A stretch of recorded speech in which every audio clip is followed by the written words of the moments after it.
late August 2024, Sue, Cassie, and I began a month-long trip leaving Columbus, Ohio, and traveling to the northeast with many stops including the Adirondacks, where we visited Lake Placid, New York, Lake Champlain in Vermont, the White Mountains National Forest in New Hampshire, Acadia National Park in Maine, which was the pinnacle of our trip, the Green Mountains National Forest in Vermont, and finally a stop in the Finger Lakes region in New York.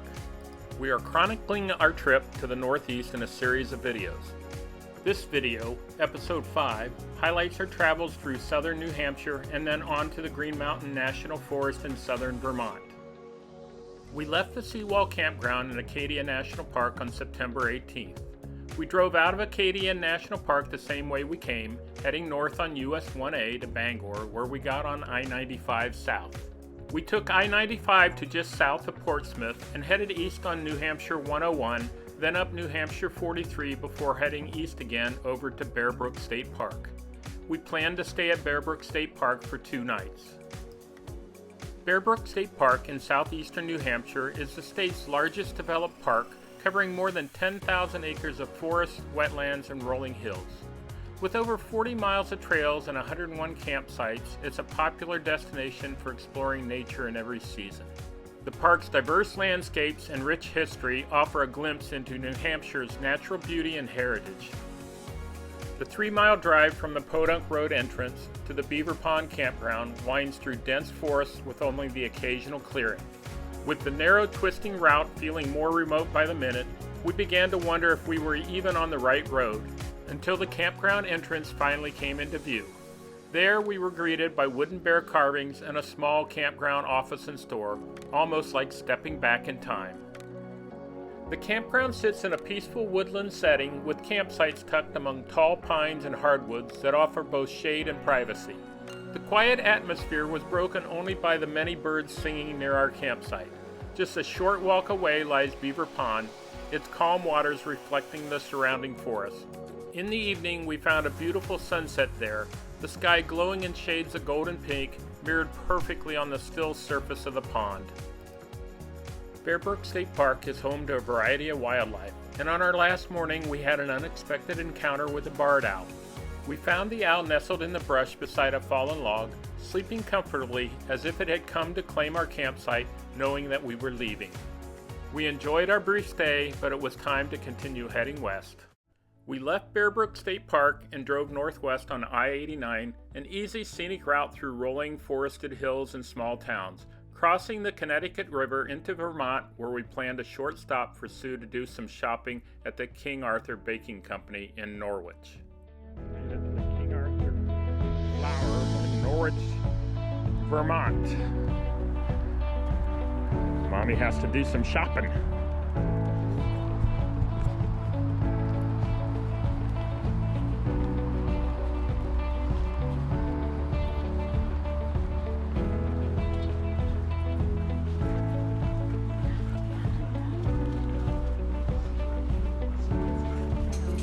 We'll go over there.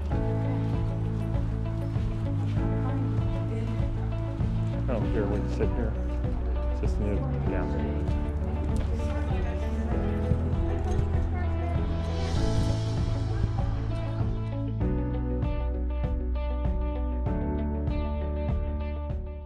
After our short stay, we left the King Arthur Baking Company and headed south on I-91 through rolling hills and farmland before turning west on Vermont 9. The road winds into the Green Mountains, climbing through dense forests and offering scenic views before reaching the quiet wooded plateau of Woodford State Park. Woodford State Park is in southern Vermont, just east of Bennington, Vermont. The park spans 398 acres and sits at about 2,400 feet elevation, which is the highest elevation public campground in the state. The state park is tucked high in Vermont's Green Mountains, and the campground sits on the clear waters of the Adams Reservoir. Surrounded by spruce and fir trees with cool mountain air, the scenic fall setting made it a relaxing spot for Sue, Cassie, and my 2-night stay in the Green Mountains.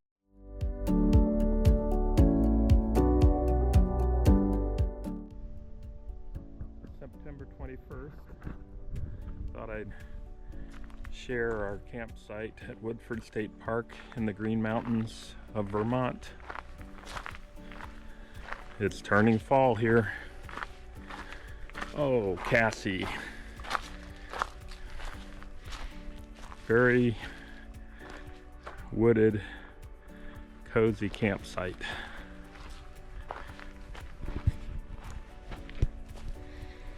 Take a walk down to the Adams Reservoir. We're at an elevation of 2,400 feet.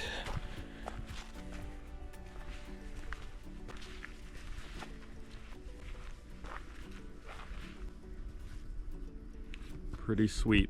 The fall colors are beginning to show. Probably be at a peak in about a week. Got some kayakers out there.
We're back.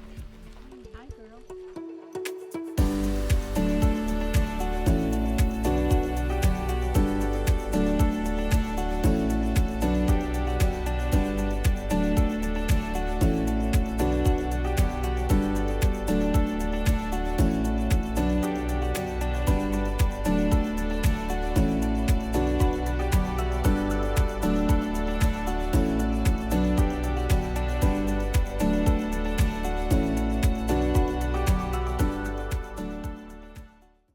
During one of our days staying at Woodford State Park, we took a short drive to Bennington, Vermont, a historic New England town known for its Revolutionary War heritage and timeless charm.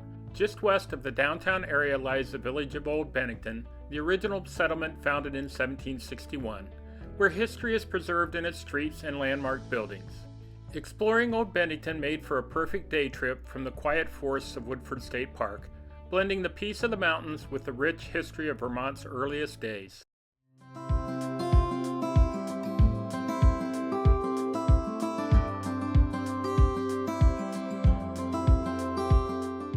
At the heart of the Old Bennington community lies the Bennington Center, where tree-lined streets and stately homes evoke the town's colonial roots.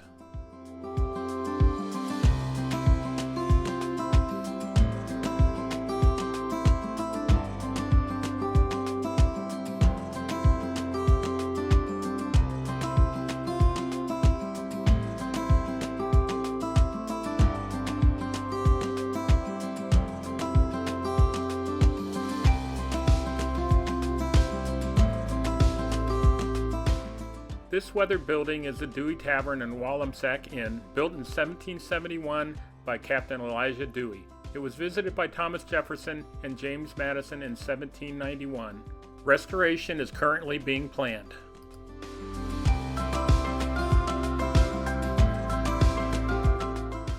Rising above the village is the elegant First Congregational Church, or Old First Church, built in 1805 with its tall white steeple, a classic New England landmark.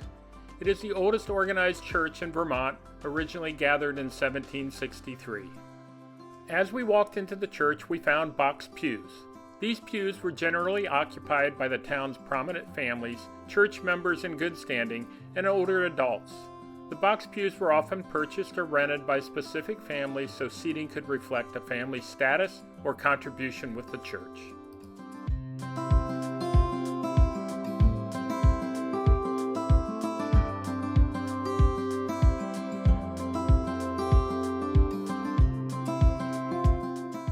The second-floor gallery was often reserved for less prominent church members, visitors, and young, unmarried people. It was common for young men and women to sit separately in the gallery, with boys and young men on one side and girls and young women on the other.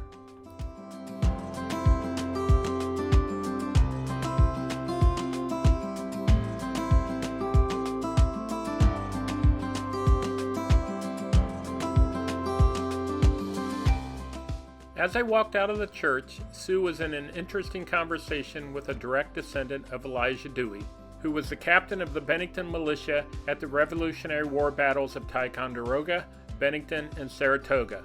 They were standing in front of the gravesites of many of his ancestors. The Old First Church burying ground is the first and oldest cemetery in Vermont.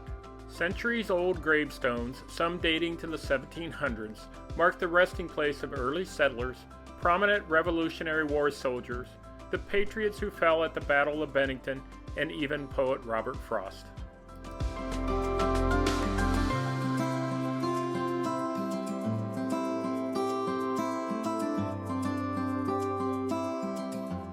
As we left Old Bennington, we drove by the Bennington Battle Monument commemorating the 1777 Revolutionary War victory at the Battle of Bennington. Our journey through Bear Brook State Park in New Hampshire, the peaceful forests and high mountain lake at Woodford State Park in Vermont, and the historic charm of Old Bennington was a perfect blend of nature and history. As we packed up and continued on, we carried with us not only the sights and sounds of these places, but the sense of peace, wonder, and connection we left behind. Now continuing westward to our final stop, the Finger Lakes region of New York, known for its long, narrow glacier lakes, rolling vineyards, charming small towns, and scenic waterfalls, offering a mix of outdoor adventure, wine country, and history.